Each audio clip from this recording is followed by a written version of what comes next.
The radio crackled with static over the Hindu Kush Mountains, carrying desperate voices through the thin air at 28,000 feet. Major Artemis Ghost, Kovalenko, adjusted her oxygen mask and scanned the endless peaks below, their snow-covered ridges gleaming like broken teeth in the Afghan sunset.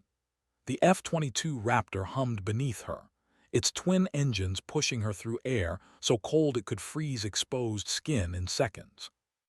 "Ghost Rider, this is Overwatch," came the transmission from the AWACS circling somewhere in the darkness behind her. "We've got a problem." Artemis had been flying combat missions for 8 years, but the tone in the controller's voice made her stomach tighten. She'd heard that particular blend of urgency and resignation before, usually right before everything went sideways. "Send it, Overwatch." SEAL Team 6 is pinned down in Grid Echo 7 Alpha. Taliban forces have them surrounded in a valley approximately 40 miles northwest of your position. They're requesting immediate air support, but the controller paused, and Artemis could hear other voices arguing in the background. "The weather's gone to hell. Ceilings dropped to 800 feet with heavy snow and winds gusting to 50 knots. Nobody else can get low enough for effective strikes." Artemis checked her instruments. The storm front was massive, stretching across the Hindu Kush like a gray wall. Her radar showed precipitation so heavy it painted the mountains in solid blocks of return. Flying through, that would be like navigating blindfolded through a canyon filled with granite spears. "What about Apache support?" she asked, already knowing the answer. "Negative. Rotary wing assets are grounded. Fixed-wing CAS is maintaining altitude above the weather. You're the only asset in range with the capability to punch through that soup and deliver precision strikes." Through her canopy, Artemis could see the storm's edge approaching like a living thing, lightning flickering in its belly. She thought about the SEALs down there, probably huddled behind whatever cover they could find, counting ammunition and watching their radios for salvation that might not come. The controller's voice crackled again.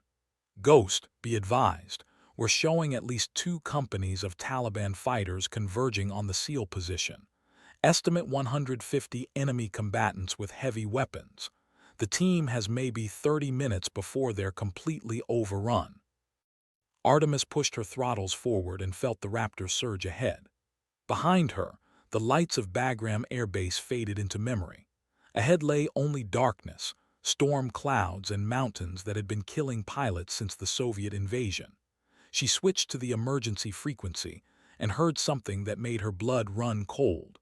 The calm, professional voice of a Navy SEAL calling in final protective fires on his own position. The radio fell silent except for static, and Major Artemis Kovalenko dove toward the storm. In the Tactical Operations Center at Bagram, Colonel Marcus Webb stared at the radar screen showing Ghost's F-22 disappearing into the weather front. 27 years in the Air Force had taught him to recognize impossible missions, and this one checked every box. The Hindu Kush had claimed dozens of aircraft over the decades, their wreckage scattered across peaks that wouldn't see recovery teams until spring, if ever. "Sir," his aide whispered, "maybe we should recall her, wait for the weather to clear." Webb shook his head, watching the blip that represented Major Kovalenko vanish into electronic snow. The SEALs didn't have time to wait for better weather. They barely had time to dig in before the Taliban overran their position. He'd read Kovalenko's file, top of her class at the Air Force Academy, expert marksman, 200 combat hours over Iraq and Afghanistan. But none of that meant anything if she flew into a mountain at 400 knots. The ops center fell quiet except for the hum of electronics and the distant rumble of aircraft engines. Webb had been in similar situations before, watching dots disappear from screens while good people died in places whose names he couldn't pronounce. But something about this felt different. Maybe it was the way Kovalenko's voice had sounded over the radio, not eager or reckless, just quietly determined. His aide shifted nervously. "Colonel, what do we tell the brass if?" "We tell them we sent our best pilot to save our best soldiers," Webb cut him off. and we pray she's as good as her record says." 40 miles away, Artemis felt the first tendrils of turbulence grab her aircraft. The F-22 shuddered as it entered the storm's outer edge, and she adjusted her grip on the stick. The heads-up display flickered as ice began forming on her sensors, and she switched to backup navigation systems. Flying through this weather would require every ounce of skill she'd accumulated over thousands of flight hours. She thought about the nickname Ghost, earned during her first deployment when she'd managed to slip an F-16 through enemy air defenses so cleanly that the after-action report couldn't explain how she'd done it. Tonight, she'd need to be more than a ghost. She'd need to be a miracle. The storm swallowed her whole, and the outside world disappeared into a gray void of snow and ice. Only her instruments kept her oriented as the Raptor bucked and rolled through air currents that felt like invisible mountains. She descended carefully, trading altitude for penetration, feeling her way down through the clouds like a blind woman navigating a staircase. At 12,000 feet, her radar painted the first returns of the actual mountains, their peaks jutting up through the storm like the backs of sleeping giants. The SEAL team's position lay somewhere in the valleys below, and Artemis began her descent into hell. In the valley that would later be marked on classified maps as Ghost Valley, Navy SEAL Chief Petty Officer Marcus Diesel Rodriguez pressed his back against the cold stone and tried to make himself smaller. The Taliban had found them just after sunset, and what started as a routine reconnaissance mission had turned into a nightmare of muzzle flashes and ricocheting bullets. "Contact left," shouted Petty Officer Williams from behind a boulder 20 feet away. His M4 carbine chattered in short, controlled bursts, the sound echoing off the canyon walls. At least a dozen fighters moving up the north slope. Rodriguez keyed his radio with numb fingers. "Overwatch, this is Neptune 6. We are danger close on all sides. Repeat, danger close. We need immediate air support or we're not walking out of here." The response came back broken by static and interference from the storm. "Neptune 6, Ghost Rider is inbound. ETA 12 minutes. Can you mark your position?" 12 minutes might as well have been 12 hours. Rodriguez could see muzzle flashes winking like deadly fireflies all around the valley rim. The Taliban had them bracketed with mortars, and it was only a matter of time before one of those rounds found its mark. "Negative on marking," Rodriguez replied. "Too much incoming. Ghost'll have to eyeball it." He thought about the pilot flying through this storm to reach them. Probably some hotshot F-16 jockey looking to add another confirmed kill to his record. Rodriguez had worked with plenty of Air Force pilots over the years. Good men, most of them, but they saw the war from 30,000 feet up. Down here in the dirt, with Taliban fighters close enough to hear their voices, everything looked different.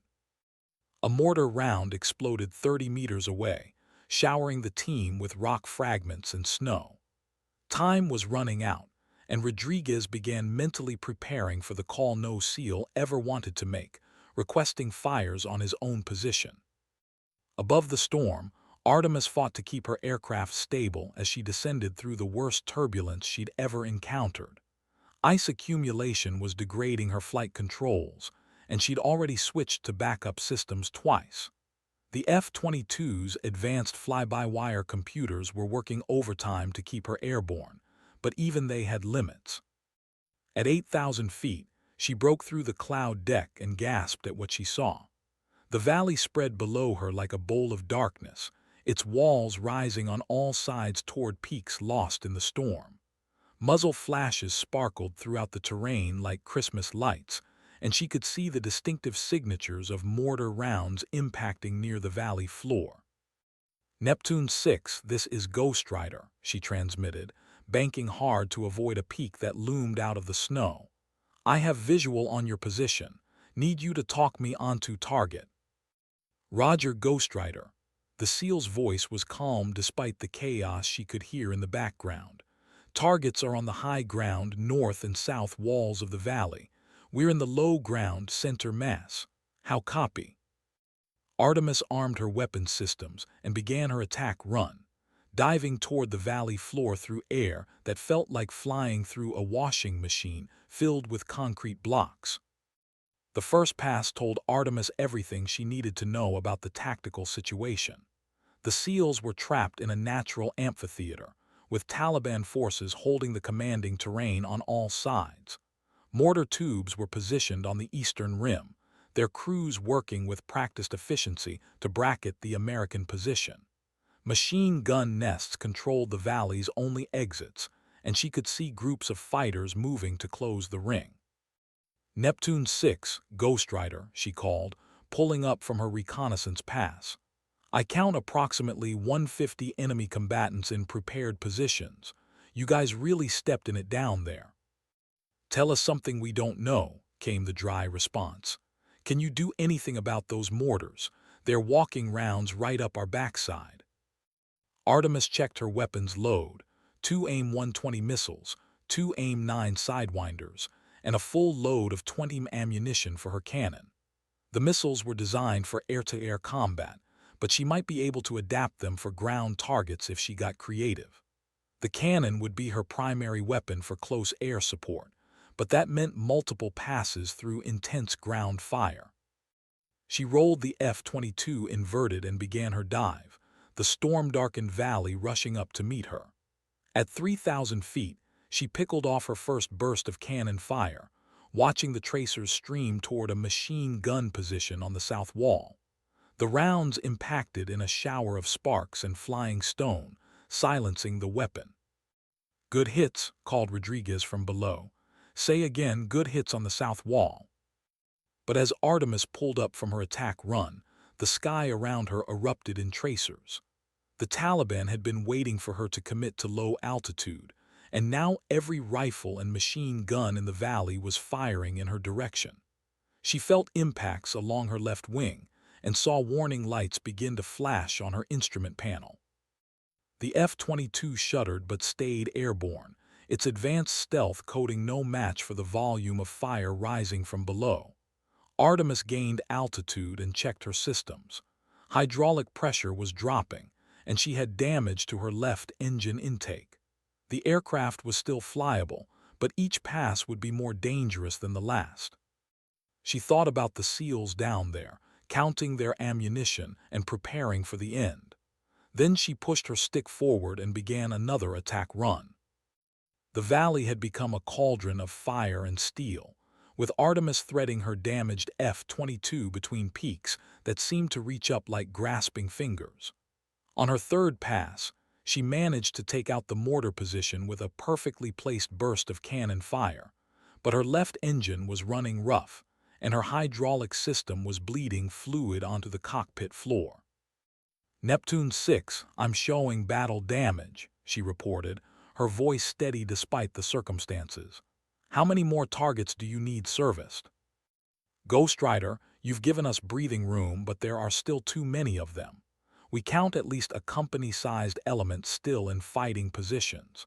Unless you can make them keep their heads down, they're going to rush us as soon as you leave station." Artemis looked at her fuel gauge and weapon status.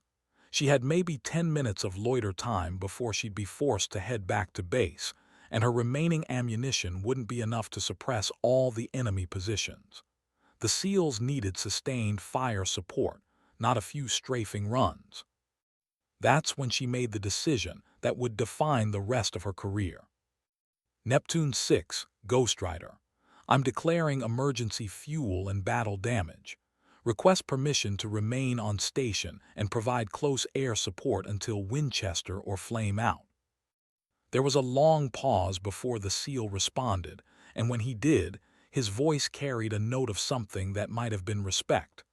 "Ghost Rider, you don't have to do that. We knew the risks when we took this mission." "Negative, Neptune 6, Artemis replied, banking hard for another attack run. "Nobody gets left behind. That's not just a SEAL motto." She dove back into the valley, her damaged F-22 screaming through the storm toward the muzzle flashes below. The Taliban fighters had learned to track her pattern, and the volume of return fire was increasing with each pass. But Artemis had found her rhythm now, using the terrain to mask her approach and attacking from different vectors to keep the enemy guessing. On her fourth pass, she took out a heavy machine gun that had been raking the SEAL position with sustained fire. On her fifth, she silenced a sniper team that had been picking off anyone who tried to move. Each victory was measured in blood saved and time bought, but her ammunition was running dangerously low. The storm showed no signs of abating, and the battle had taken on the surreal quality of a fever dream. Aircraft in mountains and muzzle flashes spinning through the snow-filled darkness like pieces of a violent kaleidoscope. As Artemis climbed away from her latest attack run, she caught a glimpse of movement on the eastern ridge. A group of Taliban fighters was maneuvering with rocket-propelled grenades, trying to get an angle on the SEAL position. If they succeeded, the war would be over for Neptune 6. She had enough ammunition for one more pass, maybe two if she was careful. After that, she'd be flying an expensive paperweight through some of the most dangerous terrain on Earth, but the alternative was unthinkable. Major Artemis Kovalenko pushed her damaged F-22 into another dive, and the mountains swallowed her once again. In the Tactical Operations Center at Bagram, Colonel Webb watched the radar returns with growing concern. Ghost's transponder signal was weak and intermittent, obscured by the storm and the terrain. Her last position report had placed her deep in the Hindu Kush, flying at altitudes that left no room for error. "Sir, we're not getting clean telemetry from her aircraft," reported the watch officer. "What we are receiving suggests battle damage to multiple systems." Webb nodded grimly. He'd been expecting this call. The storm had been brutal enough before the Taliban started shooting at her. Now she was flying a damaged aircraft through mountain passes in zero visibility, running low on fuel and ammunition. "Any word from the SEALs?" he asked. "Intermittent contact. Last report indicated they were still taking heavy fire but had neutralized several key targets. Neptune 6 specifically mentioned exceptional close air support from Ghost Rider." The colonel stared at the tactical display, where Ghost's symbol flickered in and out of existence like a dying star. Somewhere out there in the darkness, Major Kovalenko was making decisions that would either save 6 Navy SEALs or add her name to the list of pilots lost in Afghanistan's unforgiving mountains. He thought about her personnel file again, the daughter of Ukrainian immigrants who joined the Air Force after 9/11, worked her way up through the ranks through sheer determination and skill. She'd never asked for special treatment or complained about the skepticism she'd faced as a woman in a male-dominated field. She just flew better than almost anyone else in the Air Force. "Colonel," his aide said quietly, "if she doesn't make it back." Webb cut him off with a sharp look. "She'll make it back. Ghost didn't get her call sign by giving up when things got difficult." But as he watched the radar screen, Webb couldn't shake the feeling that they were witnessing something unprecedented. A pilot pushing herself and her aircraft beyond all reasonable limits to save soldiers she'd never met. The battle in the valley had been raging for over an hour, and both sides were showing signs of fatigue. The Taliban fighters had taken heavy casualties from Artemis's repeated strafing runs, but they still held the high ground and maintained numerical superiority. The SEALs had managed to consolidate their position and establish a defensive perimeter, but their ammunition was running low and several team members had been wounded. Chief Rodriguez pressed his back against a boulder and tried to assess their situation. The female pilot in the F-22 had been making attack runs that seemed to defy both physics and common sense, threading her aircraft through mountain peaks in weather that should have grounded every aircraft within 500 miles. Each pass had been perfectly executed, taking out key targets and disrupting Taliban attempts to coordinate their assault. "Chief, that pilot's got to be running on fumes by now," observed Petty Officer Williams, changing magazines on his rifle. "Nobody can maintain that kind of operational tempo indefinitely." Rodriguez keyed his radio. Ghost Rider, Neptune 6, what's your fuel and ammunition state? The response came back immediately, calm and professional despite the circumstances. Neptune 6, I'm showing approximately 8 minutes of fuel remaining and enough ammunition for 2 more gun runs. After that, I'll need to head home. 8 minutes. Rodriguez did the math in his head and didn't like the answer. Even if the pilot managed to suppress the remaining Taliban positions, there wouldn't be enough time for a rescue helicopter to reach them before the enemy regrouped and resumed their assault. Roger, Ghost Rider, we copy. 8 minutes, make them count. As he spoke, Rodriguez realized something had changed in his voice when addressing the pilot. The casual assumption that he was dealing with just another flyboy had been replaced by genuine respect. Anyone willing to fly through this storm and maintain station, despite battle damage, had earned the right to be taken seriously. The F-22 screamed overhead again, its cannon round stitching across a Taliban position on the north wall. The enemy return fire was noticeably lighter now. Either they'd taken casualties or they were conserving ammunition for a final assault. Either way, Neptune 6 was running out of time. Artemis felt the F-22 shudder as she pulled out of her latest attack run, and new warning lights began flashing on her instrument panel. The left engine was definitely damaged, running at reduced power and threatening to flame out entirely. Her hydraulic system was down to emergency backup, and ice accumulation was affecting her control surfaces. She checked her fuel gauge and felt her stomach tighten. 6 minutes of flying time remaining, maybe less if she had to use afterburners to maintain altitude. The smart play would be to head back to Bagram immediately, while she still had enough fuel to make it home. But as she climbed above the valley rim, she could see the tactical situation below. The SEALs had managed to establish a defensible position, but they were still outnumbered and surrounded. The moment her F-22 disappeared into the storm, the Taliban would resume their assault with everything they had. Neptune 6, this is Ghost Rider, she called, making her decision. I'm going to make one more pass with everything I've got left. After that, you'll be on your own for a few minutes while I try to find you some help. Negative, Ghost Rider, came Rodriguez's immediate response. You've done more than enough. Get yourself home safe. Artemis smiled grimly inside her oxygen mask. That's not how this works, Chief. Stand by for danger close fire support.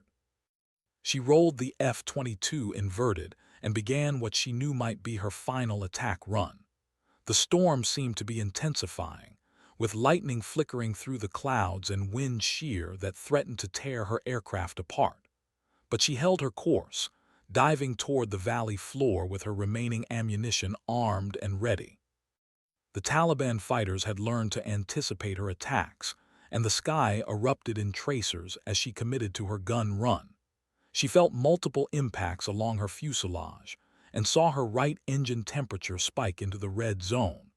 The F-22's flight control computers were working frantically to keep the aircraft stable as systems failed throughout the airframe.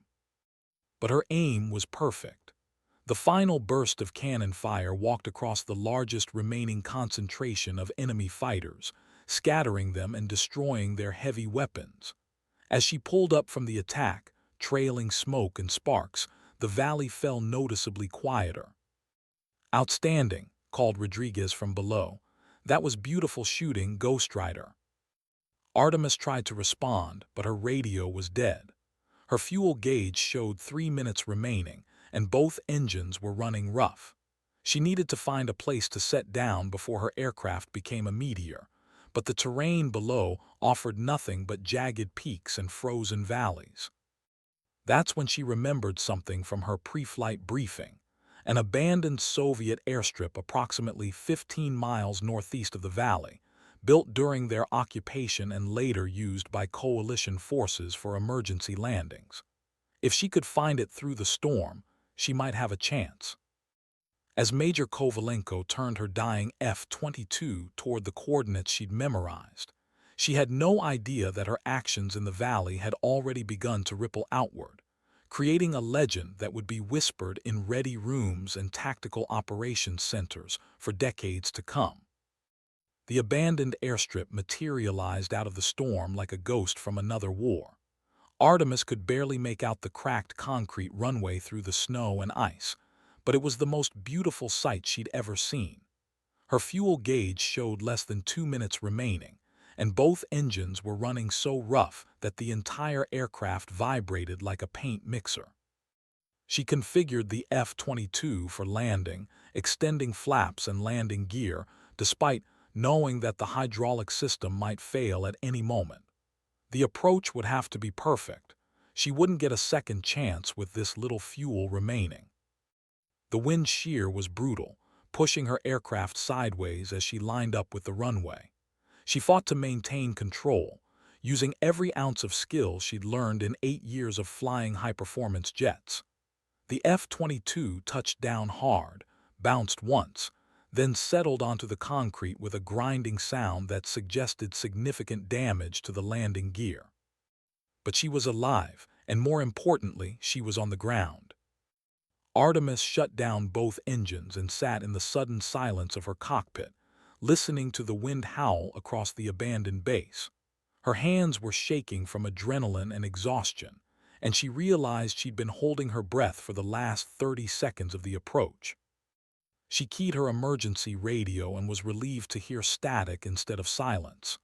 "Mayday, mayday, mayday. This is Ghost Rider declaring an emergency.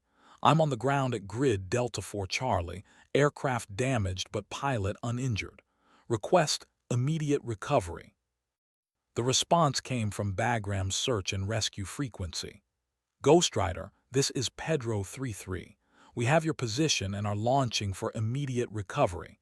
Weather is still below minimums, but we're coming to get you. ETA 45 minutes. 45 minutes. Artemis settled back in her ejection seat and tried to process what had just happened. She'd flown a damaged F-22 through the worst storm she'd ever encountered, engaged multiple enemy positions at danger-close range, and managed to land on an abandoned runway with fumes in her tanks. It was the kind of mission that would either earn her a medal or a court-martial, depending on how the after-action review went. But as she sat there in the storm-lashed darkness, she found herself thinking about the SEALs in the valley. Had her final attack run bought them enough time? Were they still fighting, or had the Taliban resumed their assault? She wouldn't know the answer until she got back to Bagram, but something told her that 6 Navy SEALs were going to see the sunrise because she'd been willing to risk everything to give them a chance. In the valley that would soon be designated as Ghost Valley on classified maps, Chief Rodriguez and his team were experiencing something they'd never expected to survive: silence.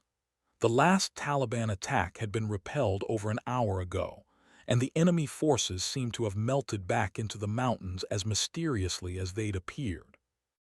"Think they gave up?" asked Petty Officer Williams, scanning the valley rim through his night vision scope. Rodriguez shook his head. "Taliban don't give up. They're regrouping, probably waiting for daylight to finish what they started." He paused, listening to the wind through the rocks. "But that pilot bought us time, more time than we had any right to expect." The team had used the lull in fighting to treat their wounded and consolidate their remaining ammunition. 2 SEALs had been hit by shrapnel, but nothing life-threatening. They were in better shape than they'd been since the ambush started, but Rodriguez knew their situation was still desperate. "Chief, you think that F-22 made it home?" Williams asked quietly. Rodriguez had been wondering the same thing. The aircraft had been trailing smoke and flying erratically when it disappeared into the storm. Flying a damaged jet through the Hindu Kush in zero visibility was a death sentence for most pilots, but whoever had been at the controls hadn't flown like most pilots. "I don't know," he admitted, "but if anyone could thread the needle through this weather, it'd be someone with skills like that." As if summoned by his words, Rodriguez's radio crackled to life with a transmission from their command element. "Neptune 6, this is Overwatch. Be advised, rescue birds are airborne and en route to your position. ETA 30 minutes. Also be advised, your close air support pilot made it down safely at an alternate field and is awaiting recovery. Rodriguez felt a weight lift from his chest that he hadn't realized he'd been carrying. Roger, Overwatch. Outstanding news on both counts. He switched to his team frequency and passed along the update. The reaction was immediate and universal. 6 hardened Navy SEALs actually cheered. It wasn't just relief at their impending rescue, Rodriguez realized. It was something more profound, a recognition that they'd witnessed something extraordinary. As they waited for the helicopters, Rodriguez found himself thinking about the pilot who'd risked everything to save them. He'd worked with dozens of Air Force pilots over the years, and most of them were good people and competent aviators. But this had been different. This had been someone willing to fly into hell itself rather than leave fellow warriors behind. He made a mental note to find out who Ghost Rider was when they got back to base. Someone like that deserved more than just a routine after-action report. The HH-60 Pave Hawks arrived precisely on schedule, their rotor wash whipping snow across the valley floor as they settled into landing positions. Rodriguez and his team moved quickly to load the wounded, their movements efficient despite their exhaustion. Within minutes, they were airborne and climbing away from the valley that had nearly become their grave. As the helicopters disappeared into the storm, the Hindu Kush returned to its ancient silence, keeping its secrets among the peaks and glaciers. But the events of that night had already begun to spread through the military community, carried by radio transmissions and situation reports that would eventually reach the highest levels of command.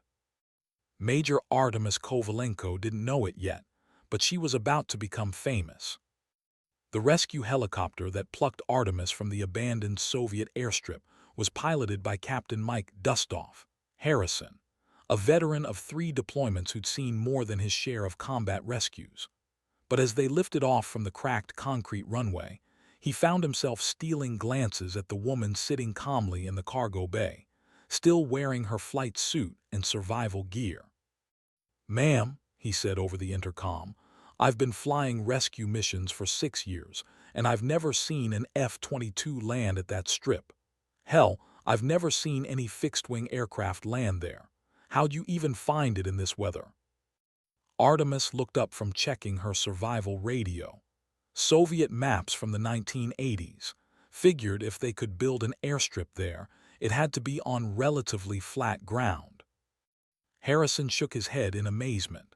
The woman spoke about threading a damaged stealth fighter through mountain peaks in a blizzard like she was discussing the weather.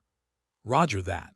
Well, you've got a whole lot of people at Bagram who are going to want to hear your story." As the Pave Hawk fought through the storm toward home, Artemis found herself thinking about the mission that had brought her to Afghanistan in the first place.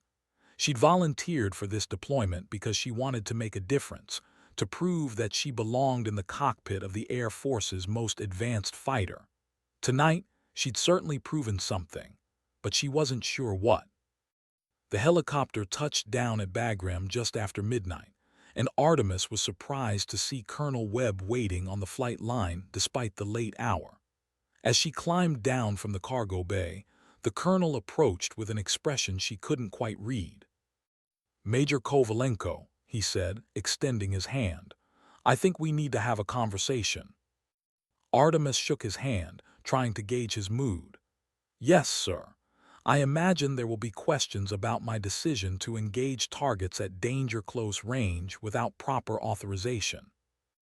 Webb's expression softened slightly. "Major, in 30 minutes I'm going to be on a conference call with the Pentagon, explaining how one of our F-22 pilots managed to save 6 Navy SEALs by flying through weather that grounded every other aircraft in theater. The questions won't be about authorization. They'll be about how we can make sure this kind of capability is available when we need it." As they walked toward the operations building, Webb continued, "The SEALs made it out safely, by the way, all 6 of them. They specifically requested to be debriefed about their close air support, and the words they used were, he paused, colorful but universally positive. Artemis felt relief wash over her like a physical force. She'd been so focused on her own survival and recovery that she hadn't allowed herself to hope the SEALs had made it home safely. That's good to hear, sir. They're good soldiers. They are indeed, and they had some very interesting things to say about a pilot they knew only as Ghost Rider. Webb stopped walking and turned to face her. Major, what you did tonight was either incredibly brave or incredibly stupid. I haven't decided which yet. Artemis met his gaze steadily. Permission to speak freely, sir. Granted. It was probably both. But those SEALs would be dead right now if someone hadn't been willing to take the risk. Webb studied her for a long moment, then nodded slowly. Come on, Ghost. Let's get you debriefed. Something tells me this is going to be a very long night. As they entered the building, neither of them realized that the legend of Ghost had just begun to take shape in the minds of everyone who'd witnessed or heard about the mission. By morning, the story would be spreading through military networks worldwide, growing and evolving with each telling. The debrief lasted until dawn, with intelligence officers, operations specialists, and senior commanders taking turns questioning Artemis about every aspect of the mission. She answered their questions with the same calm professionalism she displayed over the radio, walking them through her decision-making process and tactical choices with methodical precision. Major, said Lieutenant Colonel Sarah Kim, the wing's intelligence officer, your after-action report mentions using advanced terrain-following techniques to navigate through the storm. Can you elaborate on those procedures? Artemis nodded, pulling up a digital map of the Hindu Kush on the conference room's main display. The F-22's radar has a ground mapping mode that's primarily designed for navigation. By cross-referencing the real-time terrain data with preloaded topographical maps, I was able to maintain spatial orientation even in zero visibility conditions. But that technique isn't taught in any of our training programs, observed Major Frank Torres, the squadron's operations officer. No, sir, it's not. I developed it during my previous deployment, flying reconnaissance missions over the Tora Bora region. The terrain is similar, and the weather conditions can be just as challenging. Colonel Webb, who'd been silent for most of the debrief, finally spoke up. Major, you mentioned earlier that you'd volunteered for this deployment. Why? Artemis considered the question carefully. The honest answer was complicated, involving years of subtle discrimination, skeptical colleagues, and the constant pressure to prove herself worthy of flying the Air Force's premier fighter aircraft. But she settled for a simpler truth. I joined the Air Force to serve my country and protect the people who can't protect themselves. Tonight, that meant 6 Navy SEALs who were trapped in a valley with no way out. The mission parameters were irrelevant. The room fell silent for a moment, and Artemis could see the officers exchanging glances. She'd said something significant, though she wasn't entirely sure what. Webb cleared his throat. Major, I'm recommending you for the Distinguished Flying Cross for your actions tonight. Your willingness to risk your life to save fellow service members exemplifies the highest traditions of the United States Air Force. Artemis felt her throat tighten unexpectedly. Thank you, sir, but I was just doing my job. No, Major, Webb replied quietly. You were doing much more than that, and I think you know it. As the debrief concluded, and the officers filed out of the conference room, Artemis found herself alone with her thoughts for the first time since the mission began. She thought about the SEALs in the valley, counting ammunition and preparing to die. She thought about her damaged F-22, screaming through mountain passes in a blizzard. Most of all, she thought about the moment when she'd made the decision to stay on station despite her battle damage and dwindling fuel. That decision would define the rest of her career, though she couldn't know it yet. In the coming weeks, her story would spread throughout the military community, inspiring other pilots and earning her recognition at the highest levels of command. The call sign Ghost would become synonymous with courage, skill, and the unwavering commitment to leave no one behind. But all of that lay in the future. For now, Major Artemis Kovalenko was simply a pilot who'd had a very long night, walking through the pre-dawn darkness toward her quarters and the sleep she'd earned. 3 days later, Chief Petty Officer Rodriguez found himself in an unusual position, sitting in the Bagram Air Base Officers Club, sharing a beer with an Air Force major he'd never met but whose voice had become permanently etched in his memory. The club was nearly empty at midday, with most personnel either on duty or trying to sleep after night missions. "So you're the one they call Ghost," Rodriguez said, raising his bottle in a mock salute.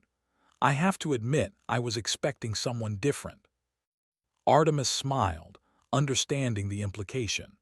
Most people were surprised to discover that the pilot who'd flown through hell to save them was a 5'6" Ukrainian-American woman with a quiet manner and an unassuming presence. "What were you expecting, Chief?" "Honestly, some hotshot flyby with an ego the size of a C-130 and enough swagger to choke a horse." Rodriguez took a sip of his beer and shook his head. "Shows what I know." They sat in comfortable silence for a moment, two warriors who'd shared something profound but couldn't